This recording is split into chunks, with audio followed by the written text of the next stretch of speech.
Hola, bienvenido, bienvenida a este episodio donde estamos recorriendo el Sermón del Monte en la presencia del Espíritu Santo. Soy Tania Isaías 43 y esperamos que este episodio sea de edificación para tu vida, como posiblemente han sido los anteriores. Si no los has escuchado, te invitamos a que vayas a nuestro canal de YouTube, donde están todos disponibles para que lo medites en la presencia del Espíritu Santo. Hoy somos varias personas en esta conversación y vamos a aprender acerca del amor verdadero y su recompensa. Conmigo está Rosa de Isaías. Hola, Rosa. Hola, hola. Y también está Tomás, también de Isaías 43. Saludos a todos. Entonces, antes de iniciar con el tema, vamos a hacer una oración para que sea el Espíritu Santo quien todo lo dirija. Amado Señor, te damos gracias por tu presencia en este lugar. Declaramos que cielo y tierra se reúnen en este espacio virtual y que eres tú quien dirige toda la conversación. Te pido, Señor, que seas tú el que hable por medio de nosotros y que hagas que las personas te escuchen solamente a ti, porque todo lo hacemos para llegar al conocimiento íntimo y profundo de tu persona. Bendito seas, Señor. Amén.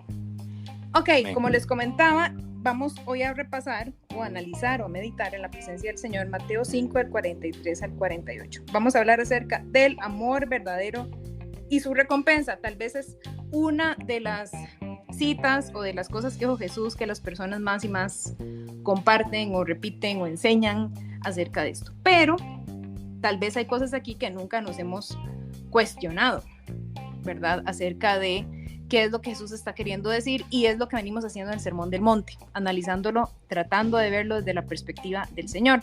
En el episodio anterior estuvimos hablando acerca de la venganza, y cuando se analiza a mayor profundidad nos damos cuenta que tal vez la venganza no es lo que creemos, y Jesús nuevamente nos está diciendo lo que importa es lo que está en tu corazón y cómo interpretas las cosas y las manifiestas a los demás. Lo mismo pasa hoy con el amor. Entonces, para empezar a escudriñar un poquito este tema, vamos a analizar qué significa que amamos a los demás. O sea, ¿qué pensábamos? Le pregunto yo a Rosa y a Tomás, ¿qué pensábamos antes acerca de amar a los demás cuando no conocíamos al Señor o cuando creíamos que lo conocíamos, que no era de esa manera? Es una buena pregunta. De hecho, son de esas preguntas que con las que comenzó mi recorrido con el Señor. De hecho, tenía que ver con el amor, porque yo pensaba que ser buena gente, que amar a los demás era ser buena gente. O sea, con ser buena gente, con usted no hacerle mal a las personas, listo, ya con eso cumplía con esa parte. Y cuando yo digo de no hacerle mal, era como pensando como en cosas, como en pecados grandes. O sea, usted no mate, no robe, no agreda a nadie físicamente o de palabra. Tenga usted una relación cordial con la gente. Eso es lo que yo me imaginaba de amar a los demás. Sí, de acuerdo, me identifico con eso porque como dice el dicho, ¿verdad? Es vivir y dejar vivir. No pensaba que eso significaba dar amor y estar en, de alguna manera, comunión con las demás personas. Es cierto. Sí, yo caí en la misma creencia. Yo pensaba que amar a los demás de pronto era un tema nada más de respetarlo.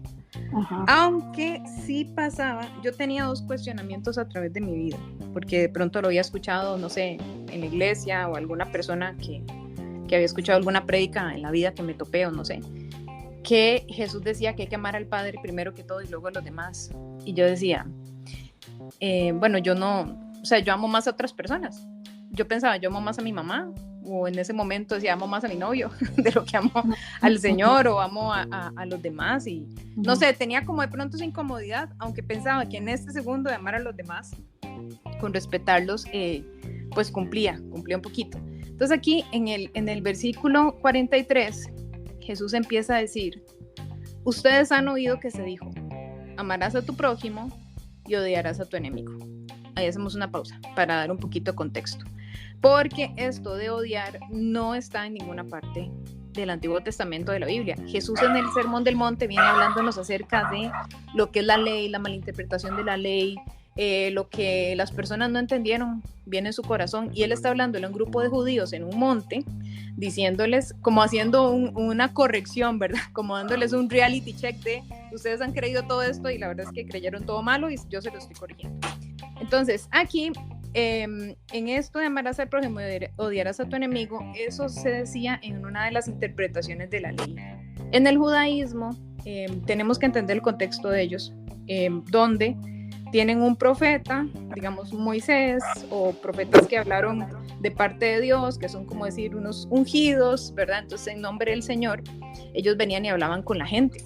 Entonces esas interpretaciones de ellos eran tan respetadas como lo que decía en la palabra. Entonces, en el judaísmo, principalmente en el actual y en el que era de fariseos de aquel momento, pues se desarrollaron unos escritos, uno es el Mishnah, el otro es el Talmud, que de pronto lo han escuchado por ahí, y la gente lo utilizaba como una extensión de la interpretación de la ley, porque yo no era una persona que hablaba con Dios el rabino, el profeta, la persona ungida para ese propósito, el sacerdote. Entonces es como una guía para yo entender cómo interpretar o poner en práctica la ley. Entonces, una de esas interpretaciones que, como Jesús dice, no era acertada es, tenés que odiar a tu enemigo. Y aquí la palabra enemigo es muy interesante porque literalmente significa alguien que expresa una hostilidad abierta, ¿verdad? Es alguien como que me quiere hacer un daño físico, moral, y recordemos que ellos están en la ocupación romana. Y la ocupación romana, pues por supuesto, era una situación donde te podían matar en cualquier momento por lo que fuera, que se opusiera pues a no pagar tus impuestos, al imperio en alguna manera, o qué sé yo, alguna rebeldía contra un soldado, lo que fuera, ¿verdad? Por la mínima. Entonces, habiendo dicho esto, entendemos por qué Jesús trae esto a colación. Él está poniendo en el contexto de las personas algo que han creído incorrectamente y de lo que quieres conversar y cómo corregirlo. Después en el 44 dice, pero yo les digo, amen a sus enemigos y oren por los que les persiguen.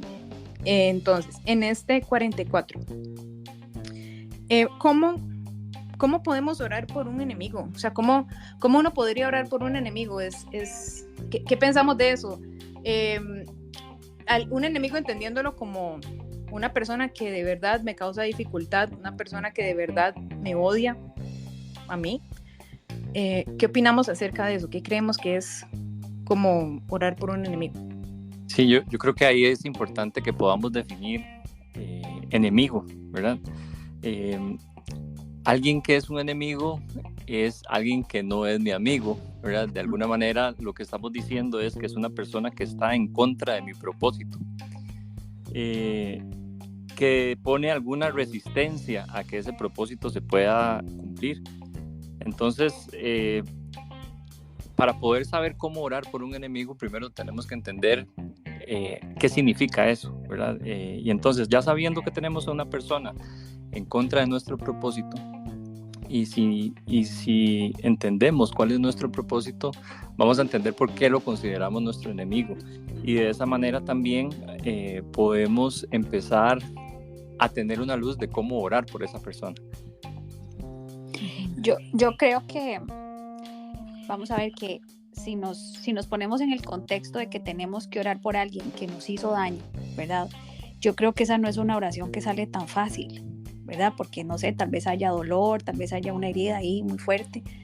Yo creo que orar por los enemigos tiene un paso importante y es reconocer frente al Señor cómo está nuestro corazón con ese tema, ¿verdad? Es como exponerlo y reconocer que por nuestras fuerzas, aunque quisiéramos o tal vez ni siquiera queremos orar, ¿verdad? O sea, que decirle al Señor, yo no sé cómo orar, pero este es mi corazón, así es como me siento, quiero ser transformado, quiero tener esa gracia. Yo creo que comienza por ahí, claro. Reconociendo que es difícil. Y tiene mucho que ver también con como nos enseña Jesús en el Padre Nuestro, ¿verdad? Que nos enseña a pedir a nuestro Padre que perdone nuestras ofensas como también nosotros hemos perdonado. Entonces hay algo implícito ahí y es que ya nosotros hemos hecho la labor de perdonar, ¿verdad? Y precisamente como estaba diciendo Rosa, primero para perdonar hay que reconocer que hay algo ahí que me está molestando, que está doliendo y que necesito trabajarlo. Sí, no sé, ahí tal vez si el Señor nos está pidiendo algo que es humanamente imposible. no sé, Claro. pienso yo, es algo que yo puedo hacer solamente con mis fuerzas, en realidad claramente pues yo opino que no, ¿verdad? Que no es algo que pueda surgir solamente de un empuje de mi corazón, sino pues de un clamor que se inicia, como ustedes dicen, diciendo al Señor, reconozco X cosa, reconozco que esta persona es mi enemigo, y ojo a esto, Jesús los diferencia, ¿verdad? Enemigos y los que los persiguen, ¿verdad? Son dos aparte, y también como pensando en este momento, en el contexto que él está hablando a las personas, pues un romano fácilmente podría perseguirlos, y literalmente de pronto en general como un pueblo son enemigos, pero puede ser que a mí simplemente me dieron la orden de matar a alguien y yo voy y lo hago, pero no es personal. No sé si me explico. Puede ser que yo esté persiguiendo a alguien, pero esa persona tal vez no personalmente es mi enemigo. Pueden darse circunstancias, ambientes, tal vez donde yo estoy, donde yo me pueda sentir en una persecución, ¿verdad? Entonces, creo que ahí viene muy valioso el punto de Tomás de identificar exactamente cuál es la situación donde estoy y qué significa en ese contexto que alguien me esté persiguiendo, alguien se me oponga, alguien me la tenga en contra, y también entender si de verdad es así o si es un sentimiento mío, porque en muchas ocasiones el dolor, la amargura, traumas del pasado, situaciones no sanadas me hacen pensar que hay personas que me la tienen en contra y no es el tema, ¿verdad? Pero bueno, creo que eso es una predica para otro día.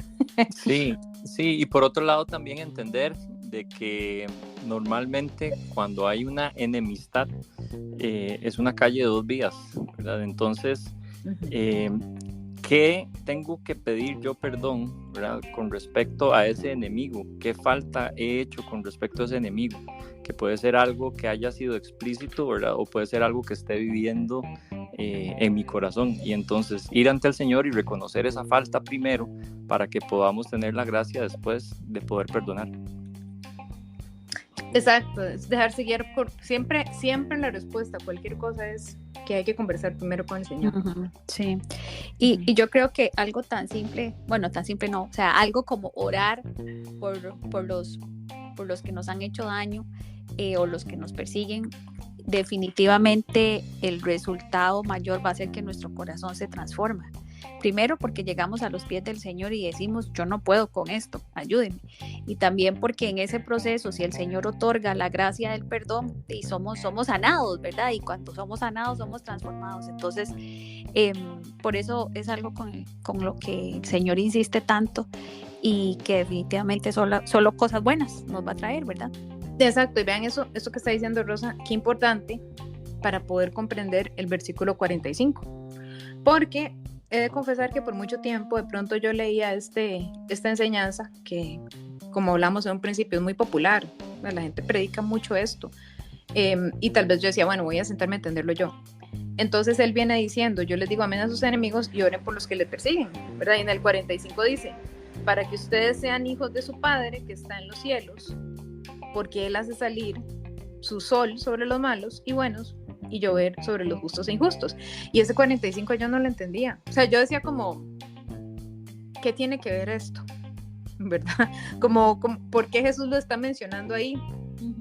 Y el vínculo que encontré finalmente un día en la presencia del Espíritu Santo es que él lo que está diciendo, Jesús lo que está diciendo es en el 44, amen y oren. Porque en el 45 dicen, vean que su papá en el cielo, que es su lineamiento, su líder a seguir, ustedes son hechos a su imagen y semejanza, él hace lo mismo. A aquellos que se le están oponiendo le dan las mismas cosas. Entonces, esto que decía Rosa anteriormente, tiene que ser que voy a la presencia del Señor, que Él me da la guía, que Él me dice, que me muestra, que me sana, etcétera, etcétera, etcétera. Y yo creo que Jesús, sin decirlo, dice, déjense ser transformados para poder actuar de la misma manera que Dios actúa, porque Él hasta el último minuto le está dando oportunidad a estas personas que parecen no actuar de forma buena, o sea, a los dos, a los buenos, a los de Él y a los que no están con Él, los que han decidido por su voluntad no estar con Él, les da sol y les da lluvia. Sí, de hecho a mí me gusta esa parte, como dice usted, de donde dice, para que ustedes sean hijos, ¿verdad? Entonces, digo yo, claro, o sea, al fin y al cabo, cuando en uno está el deseo de perdonar, el Señor va ahí transformando nuestro corazón, de ser durillo a misericordioso, ¿verdad? Entonces yo decía, claro, es que entonces quiere decir que la misericordia nos hace hijos, o sea, nos hace poder reflejar eso que Él ya puso en nosotros, ¿verdad? Entonces yo creo que definitivamente es algo que nos coloca a nosotros en otro nivel. Y cuando dice que Él hace salir el sol sobre todos, ¿verdad? Y yo decía, o sea, el ser bueno, como yo pensaba, ¿verdad? El ser bueno, entre comillas, no me coloca a mí en un lugar superior porque Dios es justo con todos, ¿verdad? Entonces ahí esto se trae abajo la altivez y el orgullo que uno a veces siente porque soy buena persona, pero el Señor al escudriñar el corazón dice, no, o sea, usted tiene que manifestarse como yo para, ¿verdad? Para representar a un verdadero hijo del Señor. Es lo mínimo, exacto. Sí, ahí nos demuestra el Señor, ¿verdad? Que definitivamente no tiene preferidos, sino que nos ama por igual, nos da las mismas oportunidades, y que al final es nuestra decisión, en medio de esas mismas oportunidades, seguirle, amarle o no, ¿verdad? Él toca la puerta y somos nosotros los que abrimos, pero a todos nos da las mismas oportunidades, la lluvia, el sol, sobre justos e injustos.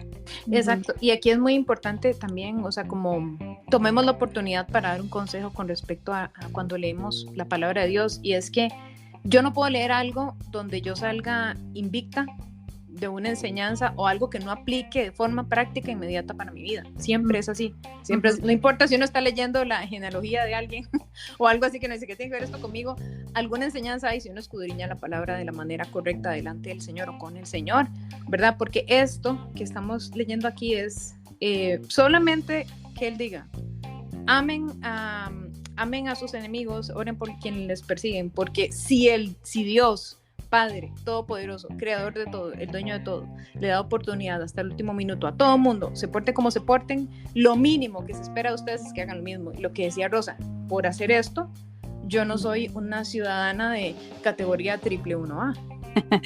Sí, es cierto. Ni merezco que nadie me reverencie, ni mucho menos. Y además lo que él está diciendo es, ustedes son, y de nuevo, como Génesis 1, son imagen y semejanza. Entonces lo que tenemos que hacer es actuar imagen y semejanza. Listo. Sí.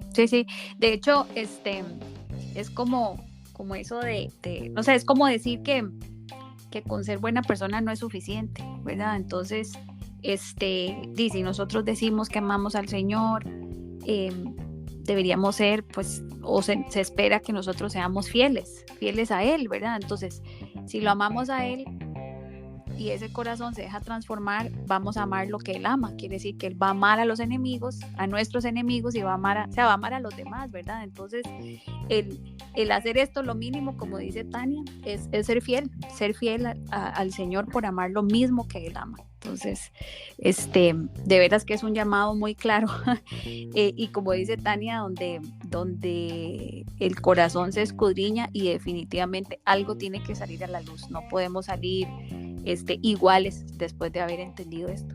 Y con este tema de ser buenos, entre comillas, desde nuestro concepto bueno no basta, es aquí donde viene el versículo 46 y nos confronta, porque el Sermón del Monte hace eso. O sea, no puedo yo leer Mateo 5, 6 y 7 sin saber qué es lo que estoy haciendo que no está bien e irlo a cambiar.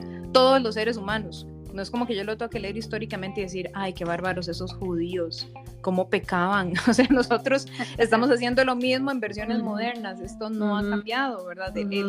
La iniquidad y la carne y los espíritus inmundos actúan siempre igual. Entonces, en el 46 habla y viene aquí el confrontamiento, porque si ustedes aman a los que aman, ¿qué recompensa tienen? No hacen también lo mismo, y dice aquí, en mi versión dice los recaudadores de impuestos, en otras dice los impíos, en otra dice los gentiles, depende de la versión. Y aquí algo muy importante, un recaudador de impuestos, por supuesto, no es ni parecido a una persona que hoy en día trabaja en el Ministerio de Hacienda, ¿verdad? Que hace un trabajo pues contable regulado por el Estado y otras cosas. En aquella época un recaudador de impuestos era alguien que Roma le decía, para empezar eran considerados traidores al más alto nivel de traidores, porque Roma los contrataba y Roma les decía, bueno, de tal población, supongamos que a mí me toca pues mi comunidad, ¿no? Entonces me decían, yo espero que usted traiga no sé, $1,000,000 de impuestos, pongámoslo en la moneda de aquella época. Y de ahí usted ve a ver cuánto se gana de más. Entonces, yo procuraba tener ese millón y además si yo quería cobrarles a ellos para tener yo también $1,000,000, yo lo podía hacer. Entonces la gente vivía, pero esclava de los impuestos. O sea, era como de más o menos el 50%, digamos un pescador, el 50% de lo que pescaba era de impuestos. Y además, que el que no cumplía, el recaudador de impuestos daba su nombre a Roma y Roma iba, buscaba la casa y lo mataba, ¿verdad? Entonces, era vender a la gente literalmente, ¿verdad? Entonces, el Señor decía, hasta quien ustedes consideran, porque por supuesto en el contexto los tenían más que odiados, ¿verdad? Entonces, Jesús dice, hasta quien ustedes consideran lo peor de lo peor, hace exactamente eso que ustedes están haciendo. Pero ustedes tienen que ser diferentes, no hay ningún mérito en amar a los míos. Y en este contexto muy importante, los míos representan a personas que piensan igual que yo, a personas que son como yo, ¿verdad? Sí, que ayudan a mi propósito, ¿verdad? Si lo ponemos en el contexto que decíamos antes, si el enemigo es alguien que está en contra de mi propósito, alguien que es de los míos, ¿verdad? Está a favor de mi propósito, ayuda a mi propósito. Y una nota al margen nada más ahí con respecto a este tema del recaudador de impuestos que me acaba de saltar así a la luz del Espíritu Santo, y es que casualmente es Mateo, ¿verdad?, quien narra esta parte de la Biblia, y Mateo era el recaudador de impuestos, ¿verdad? Entonces es un ejemplo de la misericordia de Dios también. Sí, correcto. Entonces, esta pregunta del versículo 46, creo que no existe persona que se salve de cuestionarse en qué nivel está su amor hacia los demás, pensando en que, pues honestamente me importan los míos y los de mi familia. Y ojo, esto no tiene nada que ver con cuánto amemos al Señor. Podemos amar mucho a Dios, haberle entregado nuestra vida y aún así seguir encapsulados en que me importan solamente los míos, como ese dicho que dice por ahí, primero mis dientes y luego mis parientes, ¿verdad? Exactamente así es como funcionamos la mayoría de las personas. ¿Por qué? Porque amar a los demás es un regalo del Señor, y es aquí donde viene el tema de el 47, que dicen, y si saludan solamente a sus hermanos, ¿qué hacen más que otros? ¿Verdad? ¿No hacen también lo mismo los gentiles? Y de nuevo, ¿un gentil quién era? Todo aquel que no creía en el Dios de los hebreos, que a través del Antiguo Testamento, o sea, ellos han sido en este punto, pues sometidos por absolutamente todos los gentiles que conocían, ¿verdad? Si no fue Asiria, fue Babilonia, si no fue Grecia, si no fue Roma, si no fue el que fuera, llegaba, pero por el mismo tema de darle la espalda al Señor. Entonces, ya tenían mucha sangre encima, y por ende, para ellos, pues no era tan sencillo, pues ser comparados. Por eso Jesús usa esta comparación, ¿verdad? De qué diferencia hace aquellos que están adorando a dioses paganos y ustedes que dicen amar al único y soberano Dios, están actuando de la misma forma. Y lo mismo aplica hoy en día. Podemos estar profesando un amor muy grande por el Señor y eso no ser la realidad como Él quiere que sea. Entonces aquí en el 48 dice Jesús, por tanto, sean ustedes perfectos como su Padre Celestial del cielo es perfecto, así dice mi versión. Entonces aquí Jesús lo que está haciendo es como decir, en el 45, vean el ejemplo del Padre, Él da sol y da lluvia. En medio dice, hace como una nota, porque no existe absolutamente ningún mérito en solamente amar a los míos, o sea, hasta la persona con mayor iniquidad y mayor pecado en el corazón hace eso, entonces no hay ningún mérito en eso. Y después dice, más bien, retoma la idea del 45 y dice, sean perfectos. Ahora, esta palabra perfectos, con toda honestidad, yo siento que es una mala elección de palabra. Creo que es lamentable que hayan elegido esa palabra, siendo lo que para nosotros significa perfecto, sí, porque, y mucho más allá de, pues, la palabra elegir para poner ahí tal vez es adecuada, el punto es nuestro mal concepto de lo que significa ser perfecto y lo que esto nos pone encima, ¿verdad? Creemos que no es equivocarnos, cuando en realidad Jesús lo que está diciendo es, Él está diciendo la palabra en griego, que es teleios, que está traduciendo una palabra de hebreo, que es tamim, que es lo que dice el Señor de Noé, que él era puro, como sin mancha, sin pecado, que buscaba actuar siempre de buena fe, ¿verdad? No alguien que no se equivoca. Y perfecto suena como alguien que no se equivoca, ¿verdad? Sí, ¿verdad que hay un refrán que dice, ¿cómo es? Todos en su casa y Dios en la de todos, algo así me parece. Sí. Algo así, es porque yo creo que esto que el Señor dice ahí de si ustedes aman a los suyos, eso no tiene en realidad mucha recompensa porque cualquier otro también lo hace. Hemos crecido tal vez con ese concepto, ¿verdad? Que estábamos hablando muy al principio, es decir, mientras usted tenga relaciones cordiales, todo bien, cada quien en su casa, Dios en la de todos y vámonos. Este es otro concepto de amor y definitivamente el Señor, ¿verdad? Muchas veces lo que nos hace es explicar lo que para Él es amar. Entonces, definitivamente nos llama a que si en este momento creemos que estamos amando, definitivamente vayamos a preguntarle al Señor, ¿verdad? La luz del Espíritu Santo es, ¿yo estoy amando de verdad o no? Muéstremelo, porque esto definitivamente viene a arrancar estructuras mentales, familiares y sociales y hasta políticas, ¿verdad? Uh-huh. Sí, exacto, es como transformar nuestra forma de pensar, una vez más el concepto de arrepentimiento, que nos damos cuenta que no es solamente que yo diga, mira, yo trato muy mal a las personas, voy a cambiar eso. Pues sí, eso también es arrepentimiento, pero arrepentimiento también es que yo diga, yo tenía otro concepto muy distinto de lo que significa amar a los demás y ese no es el que tiene Dios, le voy a pedir a Él que cambie mi forma de pensar. Y vean lo importante de analizar cada línea con el Espíritu Santo. En esto que está diciendo al final, digámoslo como lo dice en su versión cuando Jesús lo dijo.